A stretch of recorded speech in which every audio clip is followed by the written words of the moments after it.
You're not really saying that music can kill, are you? Yes, I am.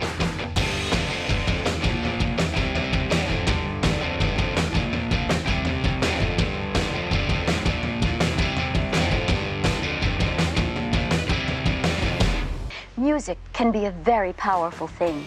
Nothing galvanizes the emotions as quickly.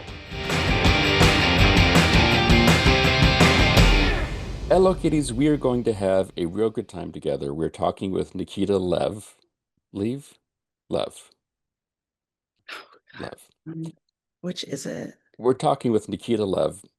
She has a EP out of 4 new songs, and it's a really interesting record, and it's hard to place all the influences where it comes from, which I think is what makes it kind of interesting. Yes. Um, and it's a very fun conversation, and that EP is available. That's not why I brought you here today. Why did you? Well, of all people, I don't know if you saw the story because you might have been out gallivanting with the Australian Prime Minister. I did. Of course, I saw that story. Okay. How do you pronounce his name? Is it Albanese? I don't know. Okay, I believe it is. I looked it up and still can't remember. But I don't want to be incorrect. Right. So on October 23rd, I believe it's Albanese, Prime Minister of the center-left Labour Party, was captured by reporters getting off his plane, his Air Force One, Air Dingo Version one. of, yes. Yeah, and instead of wearing a suit like most heads of state might, he's wearing a T-shirt with the cover art from Unknown Pleasures, the Joy Division record. Have you seen the one that's just all stripes and then it says at the bottom, "Oh no, I ironed my Joy Division T-shirt"? And so some people have a problem with this. Not a political show. Right. Did you see what he said? I possibly. So I saw the leader of the Liberal Party, which is conservative, not a political show. Right. She referred to his choice as a profound failure of judgment and explained that Joy Division is anti-Semitic because the band is named after, quote, a wing of a Nazi concentration camp where Jewish women were forced into sexual slavery. Yes and no. Correct. So there is a book from the 50s that posits this idea, a novel that prisoners of the concentration camp, or I guess the people are now using slaves of the concentration camp, were part of their duties they were forced to do was work as sex slaves. However, a spokesperson for the Auschwitz-Birkenau State Museum, and if someone's going to know, it's going to be them. I would think so. They said, as far as we know, there is no historical records of any wing, that's in quotes there, of a concentration camp where Jewish women were forced into sexual slavery. The spokesperson adds, quote, I am not an expert on the history of punk music, but emphasizes that while brothels and sexual servitude in camps did exist, most of the women forced to work, quote, were German social misfit prisoners imprisoned in Auschwitz for prostitution. So, yeah. The response I saw was from someone who said, is this the quote you found from a labor official who said, again to The Guardian, it's a T-shirt of a band he's a fan of. Their music has been around for a few decades. There's big issues in the world. I don't think T-shirts of mainstream bands is one of them. Yes, there's that. And then there was another one. I'm trying to see. Hold on. Yeah. I really want to hear. Wait. This is a different one. I don't know who. This isn't a quote, though.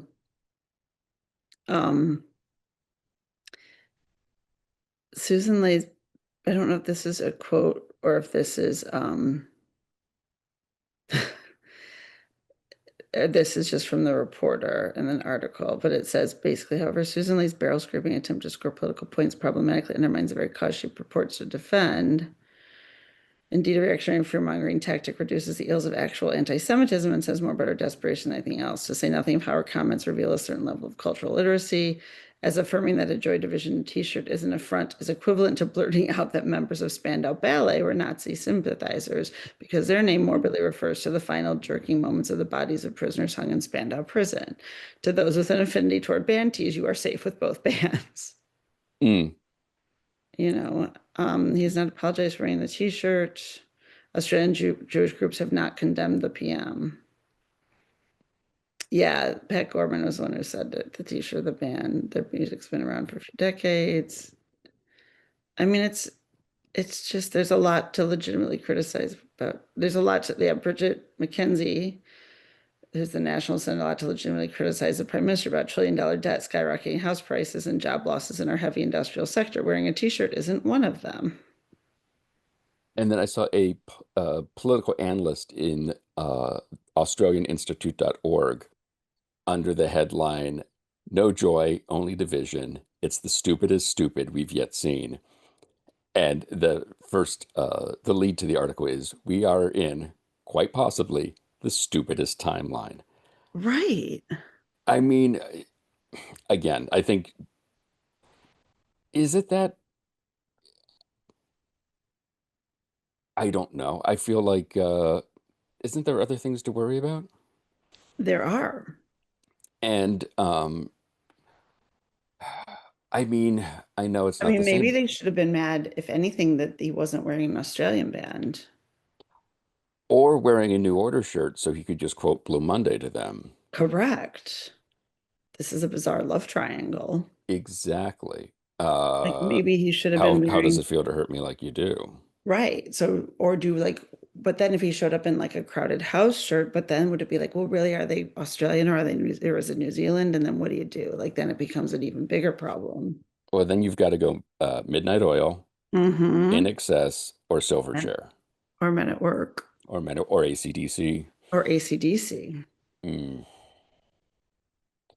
Yeah, that's a But tough one. Silverchair would be really good.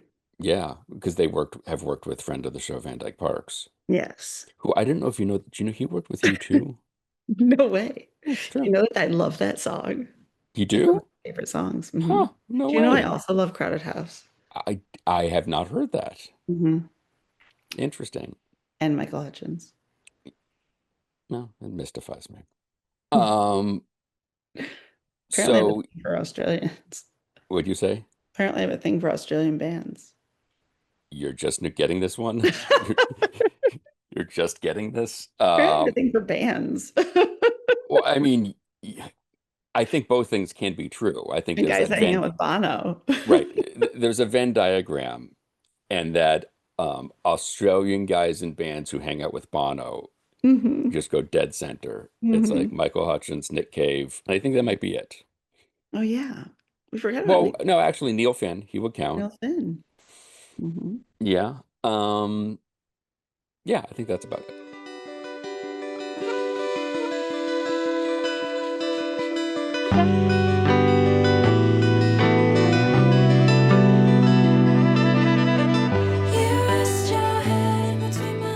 I really enjoyed the EP, and one of the things that I think was most interesting about it was listening to it. I could not tell a lot of the influences, or Okay. you couldn't like put your finger on it and go, "Oh, this is someone who loves Kate Bush or Kurt Cobain or anyone as a songwriter." Like it's all over the place. Has that always been your musical tastes and your interest in writing? Not always, but thank you for that. I take that as a high compliment. I'm really glad that there's no direct like thought. I think that's for me that was kind of the point because there were so many influences anyway. Um, Hmm. but no, I've definitely had people say specific like I've definitely gotten Taylor Swift a lot because that's who I was very influenced What growing everyone's referencing now is right. yeah. Yeah, I was very influenced like as a young girl wanting to make music by her also being young and making music and her being successful and so like approachable in the sense of the in her music and her and the things that she was writing about. So I've gotten that, but I'm glad to say that I've like expanded um beyond that, and still a big fan of hers as well. But I think that I think influencers are so um there's it's awesome because it's the reason that we all do what we do. All the artists do what we do. So Hmm. But I feel like sometimes people try to hide it a little bit. And we were talking with someone yesterday, and we're talking about the idea that the third record is the one where you don't have any songs saved up. So like that's actually what Elvis Costello said. That's what your record collection is the third album, because you're just like, I have to start writing stuff faster than I ever have before. mm. Um, but it's because there's so many different things I hear, like her listening to the EP where you're like, oh, I could see that, but then something happens, or there's something where you're just like, but not really. Yeah. Um, and I love the tape effects you put on that. Uh, I don't want to be that guy, but did you listen to music on tape? I don't want to say like how the hell do you know what a tape sounds like Yeah, when the don't say batteries are that. running down on your tape recorder? I mean, I have like Okay. I have like a cassette player. I like my mom used to make music, and I have some of her like I they're all like kind of warped now, but her music was on cassette, and Mm, I had listened to it. But that was more like me performatively doing like getting like whenever I had a favorite album and there was a cassette version, I would get it just to be like I have a because I had a cassette player. right. Or like it was part of my radio, CD player growing up. Mm. But I was And then never you left it in the car, and that's when it started to warp. right. Yeah. Of course, Exactly. Yeah. as you have to. Yeah. And you have to go through like the tears of knowing that your favorite cassette warped, and then what do you do? Yeah. I Yeah. mean, yeah. Then you just play it and you're like, this sounds sick, but really weird and different, you know? Mm-hmm. And then when you get Yes. the CD, you're always like, it doesn't have the thing. Doesn't It have the does, Right. doesn't you have the know. same, yeah. Right. So how long have you been, because this is your second EP that you did, Yeah. right? How long were you working on these songs? Is this part of, because I think there's a third one coming, correct? An EP, or am I giving you extra homework? I think you're giving me extra homework. Okay, I'm just sorry It gonna about does that. that. focus Yeah. on what I Um, I mean, I'm still working. I've been working in the studio ever since we finished it, but like nothing like planned. I mean, I'm sure there'll be more coming, right. but nothing concrete yet. Um, how long? I've been working on these songs probably since about this time last year. Started writing Hmm. the first song that I wrote for it. I probably wrote in September of last year. Started and finished it like full mix mastered of the whole thing like July. That's pretty Um quick. Yeah, that is really quick. let me tell you, it didn't feel like it. Because also once it was finished, it was like it's four songs and it was finished and I listened to it and it was 10 minutes long and I was like, wow, I spent like 9 months doing 10 minutes. That's so long. But that's how I mean, I was listening to it with my friend in the car and I was like, wow, it's over now. It's quick. And he's like, well, that's how it works. That's how you do it. People spend years doing like a 5-minute claymation animation. Yeah, Hmm.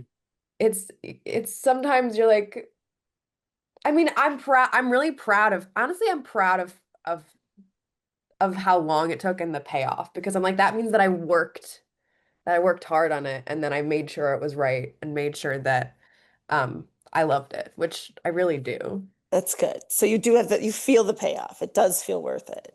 Yeah, totally. And what's that writing process like? Because this music, it sounds very studio made. It's not, it's a hard thing, I'm thinking, to replicate live. in a Yeah. certain way.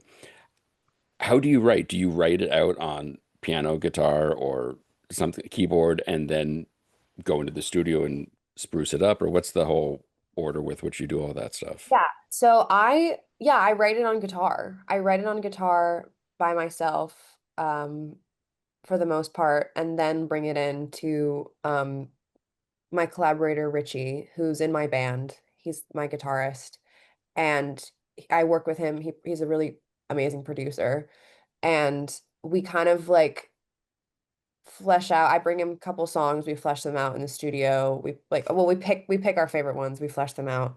Um, and uh yeah, I mean, I think I'm as much as these songs feel are like are studio made, I'm very much a singer-songwriter type of writer. So Hmm. it's either like, because you can't, for me, you can't really replicate, if I want to make a song, I can't replicate real instruments with like MIDI. It doesn't sound right. So it either has to be electronic feeling, kind of poppy, alternative, um, or you have to have live musicians in the session. So, and with this one, we went with like because it was like a new experimental thing, we just it was just the two of us in the studio working on it. Does Richie ever call you his vocalist? No. No. The No, liner he notes. doesn't. Maybe he should. He does a lot. He does a lot for me. He's really great. I'm really thankful for him. The liner notes said that this is sort of a breakup record. Yeah. So another in a long line of breakup records, Yeah, I hate to but say that not. the thing that influences a lot of the feelings in most music and in mine too, but yeah. But it's also not a traditional breakup record. Yeah, I mean, because it wasn't about like this went wrong, you hurt me, I feel bad. It's much more like, how do I deal with these feelings that I have of missing a person, of wanting to move on, of you know, care, but also wanting to not care. It was, for me, it was much more about me and how I could deal with what I was feeling. And because all of these songs are about things I'd never felt before. This was a very new and formative chapter in my life. And I felt very lost and confused throughout a lot of it. And but I wanted to feel strong and I wanted to feel in control. And so that was my kind of way of trying to do that. Did So, it work? yeah, totally. I would say so. 'Cause I mean, I've always felt that this goes for like anything that's going on in my life. When I'm in the studio or I'm writing, it's validating what I'm feeling. It's validating what I'm doing. It's validating my purpose in life. So like nothing in that moment, like nothing else matters to me, which is the most amazing feeling.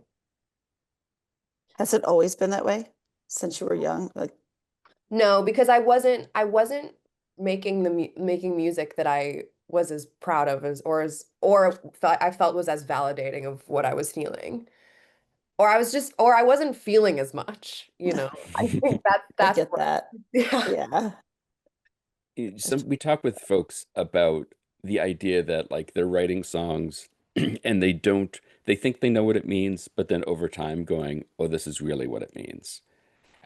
Did you have that? Because if this is sort of a breakup record, but in the way which you described all those different feelings, Yeah. was it sort of like oh my God, I've been putting names to these things and now I can kind of like comprehend better what I'm feeling? Or were you writing these songs in the midst of what the hell is going on here? I mean, kind of both. I mean, there's so much. I mean, when I'm writing, there's so much nuance to what I'm feeling and what I'm trying to convey. So that's bound to happen that I'll look back and be like, wow, I didn't realize that that's, you know, what it meant. But Hmm. I, and also I think that I try and like not, this is like, I think this is also, in this way, I try to not think about the mm, I'm trying to figure out a way to phrase this because what I'm trying to say is there's the two opposites are true, is that Hmm. I very much overthink my lyrics and the things that I'm writing and what I'm writing about, but also at the same time, when I come up with words that feel right, I don't question them, and I don't really think about what they mean to me. So Mm. it's like you have to let your intuition kind of let you know when, because I'm very oriented when I'm writing songs. And I know that a lot of people when they listen to songs don't listen to lyrics that much, but which is fair. I think that, I mean, I listen to both, but I for me it's the reason why I'm writing the song. It's the thing I'm trying to convey, and all I can do with the melody and the production is try and inform the lyrics. Hmm. So yeah. So do you have that realization, like, oh, that's what this is about? This is what I was, because it seems like, I mean, if, writing is in some form of therapy for you and for many a person, um, where you kind of go like, oh, I was working this out and didn't realize it. And did you know you were writing a breakup record when you started it? No. I mean, I knew I was what I was going through. I knew what Hmm. was happening. Um, but yeah, and I think I do have those realizations. I haven't quite yet because it hasn't been long enough with Mm. songs. Um, and the feelings that I'm writing in these songs are still like new to me. So I think until I can look back on them and be like, wow, that was a time in my life, and then having the kind of repercussions of the songs and of the feelings and of the, moments kind of happen. I think I think songwriting can be a little bit what's the word? Like it can sort of predict the future in Hmm. ways that you don't realize in Hmm. that way because you're if you're listening to your intuition enough. So did these songs lead you to realize that you needed to make changes in your life, or were you making changes and going, oh my God, this is what I'm writing about? Um, do you mean that did these songs lead to the breakup or did these Well, songs? like you said, like, oh, I wasn't, I asked, did you know you were writing a breakup record when you started this? No, And I you didn't. said no. And Well, where in the process did you kind of go like, oh, this is what I think I'm trying to put a name on? I don't think I ever thought about it until like it was called a breakup record. I was like, Mm. just because I've always written about what I'm feeling. I'm Hmm. always writing about the things I'm going through, and so like, and this was just a particular time in my life. Hmm. Um, so, and also I think it is a theme in music to write about heartbreak and to write about the thing like, like losing people and feeling, alone. Hmm. And so I wasn't really like thinking to myself, this is gonna be a break. I'm sure I'll write more breakup songs. Right. So yeah. So you weren't sitting there going, this is my blood on the tracks. And No, no. yeah. This is the one. Yeah. So do you, I mean, obviously, I'm thinking, obviously, you were working on other stuff at the time and it kind of got winnowed down to this, that these are the ones that really spoke to you and kind of like had a resonance that kind of seemed to click together. Mhm. Like you are just writing and writing all the time, or is it sort of like, I'm gonna go in, I gotta have 5 or 6 options to run through. You know, I should be writing more than I do. I write. On the plus side, everyone says that Yeah, when we they talk to do. them. They totally do. I like I I go through like bouts of like not writing for like months, Hmm. and it always ends up with me feeling really shitty about myself, and then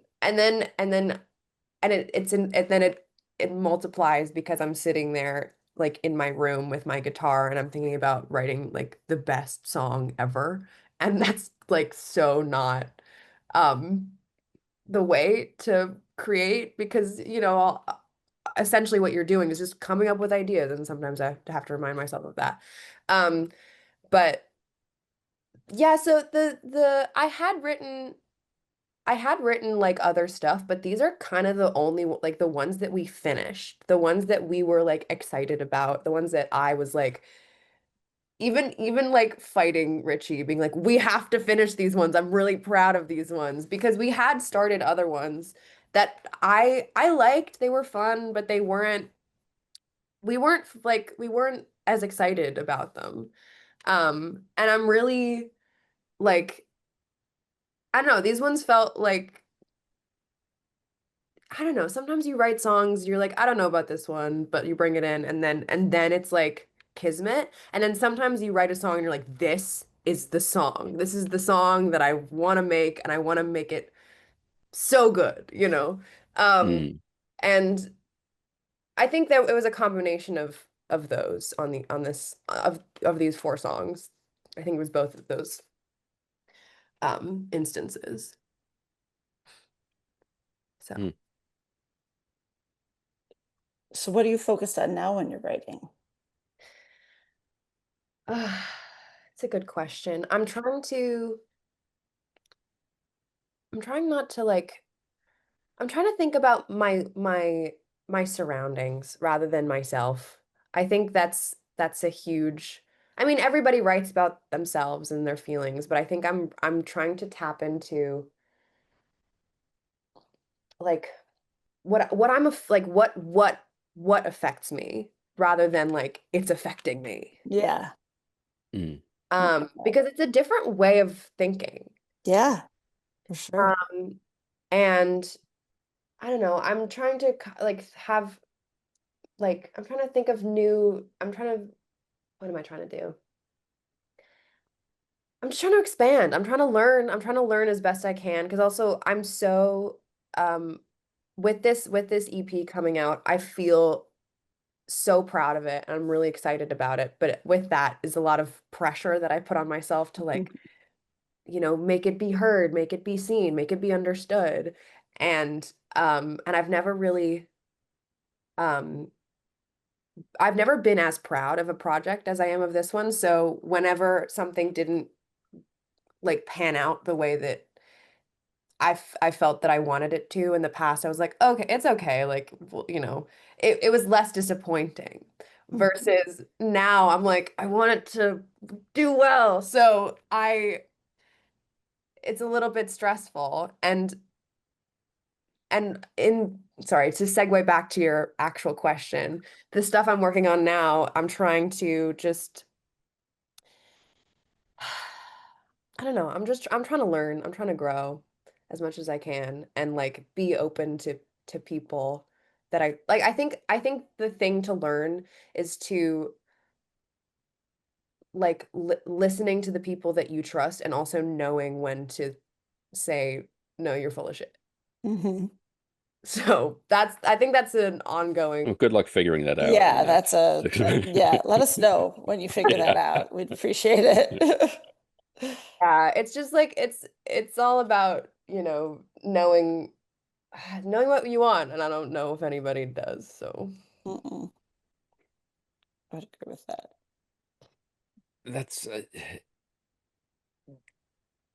I was going to ask something about the fact that the pressure that you put on this record because you care about it, because you really like want people to hear it.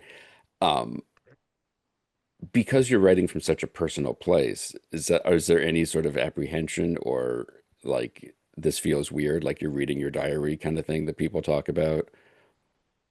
You know Or what? has it sort of processed enough? There isn't.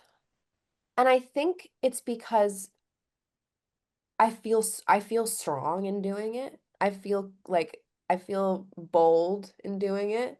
And so and I feel like it's a brave thing to do, and because it's a brave thing to do, I'm not afraid to do it in a way. Hmm. But because like also I know that I think it's also because I know that no one else is, and this goes for every other artist too. I know that no one else can say what I can say, you Yeah. know? So I'm not worried about people being like, whoa, she's like who is this about? Like, what is this saying? Or like, what does this mean when she says that? I'm like, because that's, I mean, I don't know, I'm like, that's my job. Hmm. So yeah, no, it doesn't feel like confessional or like I'm not afraid of people looking at the lyrics or the feelings of it and being like, that's great, that's wild, or that's too out, or I don't know. I didn't even feel like I said like, you know, crazy things. I don't But know. it's like you're saying, these all these songs are coming from an emotional place Yeah, and a yeah, conversation that you're having with yourself. And it sort of seems like perhaps it is the because it is so honest and like you said, kind of like feels right, that there's not an embarrassment or uncomfortableness with it because you're just like, well, this is the purest form of yeah. what I can do, and this is how I can say it best. Versus, did you feel that way with other projects? You said like stuff that you put out and you're not as like precious about like this has got to be right and people got to hear this and this has got to be, everything's got to click. With other stuff I've put out, I've never really felt embarrassed about stuff I've said, really. I think it's truly just because I know that art is only good when you're honest and real. So and because I want to be a good artist, I have to do that. Hmm. Do you think you weren't doing that on the earlier records? No, I think I was. I just think I didn't know how I wanted to do it as Mm, well as I do now. And I still don't really. I mean, I think that's what we spend our whole lives trying to do, is just doing it better and getting truer and truer to ourselves. But um I think I really zeroed in this year on how I wanted to be as an artist and how I wanted to present and how I wanted to perform and how I wanted to work. And whereas in the past, I think that it wasn't I didn't really click to me that I was like doing this. Like hmm. I mean, obviously I always wanted to do this, but I think in my head I was like, I'm writing songs, I'm making songs, I'm putting them out, and then I'm playing some shows. But I think until maybe like last year, it wasn't a business to me. Mm, Um, and that just that my that like kind of mentality has only grown since then. And it's exciting to me because it makes me feel like this is a more of a possible path for me, you know? hmm. Yeah. No, it's interesting that like because it's something like I found and I've talked with other people about the idea that like if what you did previously was successful, it would not have been beneficial to you. But Mm. like once you reached a certain point with certain projects where you're like, I am at a point where I am ready for this to be successful because I have put as much work into it and I have Yeah. labored over this in every comma and everything else, and I think too, you said there's that Hemingway quote that's like writing is easy, all you have to do is open a vein, and that like idea of like getting to know that you have to do that and be honest with yourself that you are doing that in a way that like the sign of maturity as an artist and like knowing what you have to do and what you have to pull from to reach some sort of truth and have a meaningful conversation with yourself as your first audience, and then, you know, everybody else. Yeah. No, Just to absolutely. sum it up in 30 seconds. I mean, you did it. You did it. You answered your own question. I don't even know why I'm here, you know. But Um, yeah. but yeah, no, I completely agree with you. I mean, that it's really funny to put it that way though, because like of course in the if my old work was the thing that like gained me traction or like I mean it got, you know, it got some attention. It wasn't like Mhm. but Oh, I certainly, yeah. but if it had like made my career, it would have been just mortifying for me, honestly.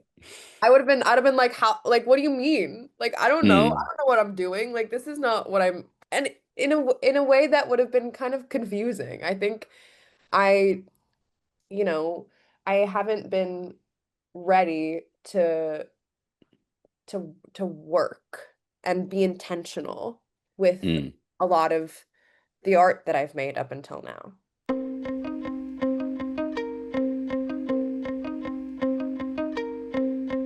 Feels like I wake up having never loved anyone at all. Suspend by And I Nikita Lev used is to available on believe that Spotify you or couldn't Apple even Music. see For more me. information, check out her website, Always sitting nikitalev.com. next to